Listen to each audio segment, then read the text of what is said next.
Zay ny ankola faravalomanana fa ny alarobia lasa teo ihany koa no nikadina teto Madagasikara ny delegasiona ny Vokovoko Mena ny Emirats Arabes Unis tondra ny voatsirambin-tanana izy ireo anjara-birikiny izay heverin'izy ireo ho fanampiana ny havana any Atsimo. Delegasiona avy amin'ny Vokovoko Mena any Emirats Arabes Unis ahitana olona 7 ary taorian'ny Soel Rashid no nikadina teny amin'ny hanampiana ivato ny alarobia lasa teo ny azo avy hatrany ireo traboina any amin'ny faritra Atsimo Madagasikara izy ireo. Mialohan'izay nefa dia nisy ny fividianana ireo entana teto Antananarivo izay ho aterina any amin'ireo traboina any Atsimo ireo. Ny antony zavatra tokony ataontsika dia miezaka zany miezaka hoe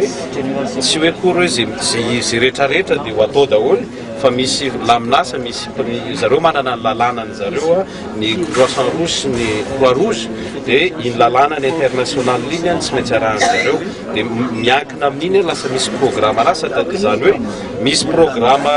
à court terme dia misy programme à moyen terme dia misy programme à long terme. Amin'ny mahatena koa ny tany Dubai dia negavy amin'ny fanjakana tany hoe surtout ny mpanjaka hoe mba pio zay zareo tsy malala ny Madagasikara mihitsy dia farany nandray fetretra hoe dana aromidinany dia dana pio zareo. Izao fiaraha-mientana izao moa no tanteraka dia noho ny fiara-miasa teo anivon'ny Axis Madagasikara ny Vokovoko Mena malagasy ary ihany koa ny fanjakana any Emirats Arabes Unis.